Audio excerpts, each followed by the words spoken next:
Bill, I had teased in a couple of segments that we want to talk a little bit how final day scenarios are developing. Alignment in the Middle East is stunning.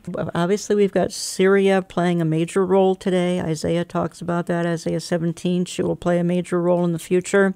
Iran, Russia, Turkey, Iran nuclear deal, and we've got a short segment, but talk to us a little bit here about this aligning of the nations and where you think that might be going. Janet, really accelerated when this gassing took place in Syria, and the Trump administration, with their brilliant leaders, McManus, McMaster, and then also Pompeo over CIA, and others that are inputting here, said that enough is enough, and within 72 hours, they sent in 59 cruise missiles. They hit 58 of their targets, just pinpoint hitting of 58 targets. And this was big. I mean, it shocked Russia. They couldn't believe it happened. Iran couldn't believe it happened. Our adversaries in Syria and those other two nations that I mentioned just could not believe that the Trump administration did this and that Donald Trump decided to go ahead and go forward with this. And then the fact that Tillerson, Secretary of State Tillerson, was on the way over to NATO the following week, and then after that went on to Russia. And I think the Tillerson selection was great because here's somebody that has a 20-year history with dealing with Vladimir Putin. He's a very straightforward guy. He's got great people skills.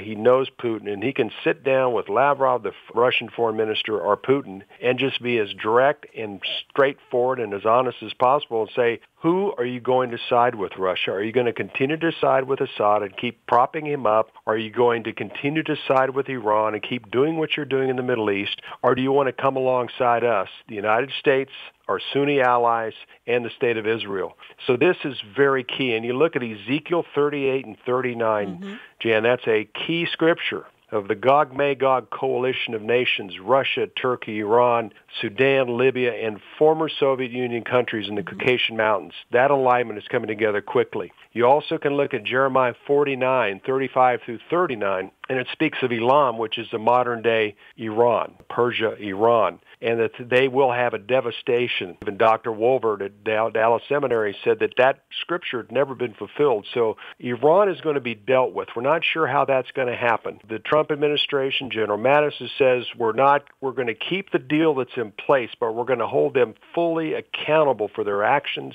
And then with side deals, the ballistic missile testing, et cetera, et cetera. So things are posturing. And then with Turkey, they would like to see Assad leave, and President Erdogan has just been given incredible future responsibility and is almost moving him towards a dictatorial role. And then you look at Isaiah 17:1, it talks about the day that Damascus does not exist as a city.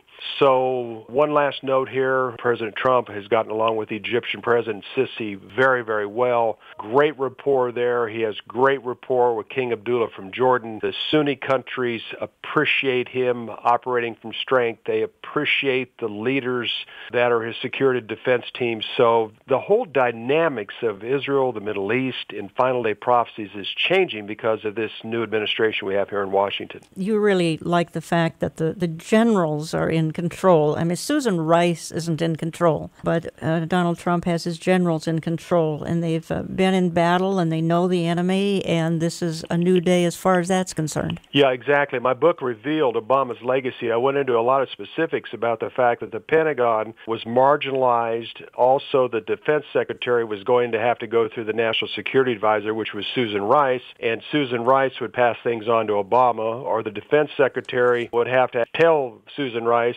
and explain what they wanted to do in Syria and basically get the go-ahead from the national security advisor staff rather than going directly to the president. And the fact that the morale, preparation, eliminating of don't ask, don't tell, emasculated the military to the extent it was in shambles and in rough shape. I mean, we still have a very strong, powerful military, but it was distinctively changed during Obama's 8 years. But there is a new sheriff in town. There is a new leadership at the White House. The Pentagon these people are very pragmatic for the most part. They understand the Middle East. They understand the threat. They know this is a battle between good and evil, and they are allowed to make decisions in the field that are crucial and strategic for our particular benefit for the United States as well as U.S. allies within the Middle East. I think that people should be ready for more military action and also understand that whenever we take the kind of action we took in Syria with the Tomahawk missiles, that threatens the New World Order crowd something fierce. They can't imagine. So you're going to hear from the mouths of the media, almost like being a conscientious objector. That's the way they think we ought to act in the world.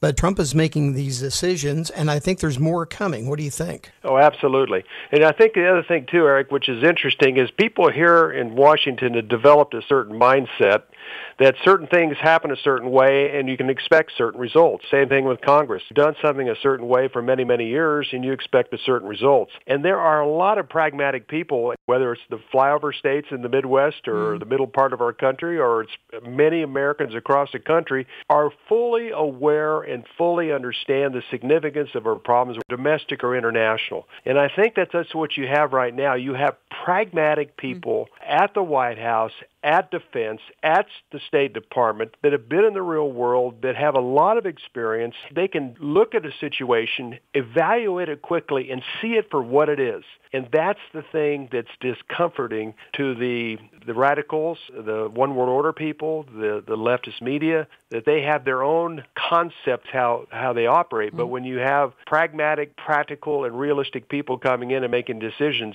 it's a whole new day. And I think that's what's necessary in the Middle East, especially right now with the movement of Russia and Iran into greater strategic roles in the Middle East, that they had to be confronted and something had to happen, and that's what's happened here recently. Bill Koenig, we have in just a couple of days Mahmoud Abbas coming to Washington, and of course that's never good. We get the Palestinian Authority in town, and that's never going to lead to any kind of good decisions. I hope that kind of that rule is going to be broken here. And you said to me the other day that whatever happens with Abbas and Donald Trump could even be a run-up to the Daniel 9:27 covenant. But explain what you meant by that. Well, what's interesting, Janice, right now is that the administration is doing two things. One is developing a coalition of nations in the Middle East to deal with the threats, Russia and Iran. That includes the U.S., Israel, and their newfound relationships with other nations like the United Arab Emirates, Saudi Arabia, Egypt, and Jordan that are fearful of a nuclear Iran and are fearful of a much stronger Iran.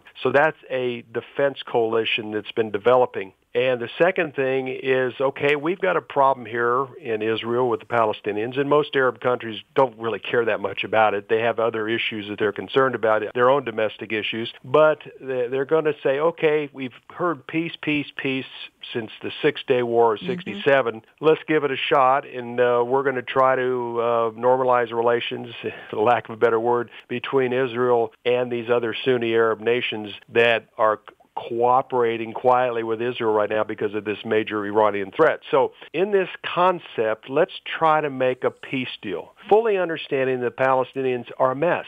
You got Abbas in his 13th year of a 4-year term. Right.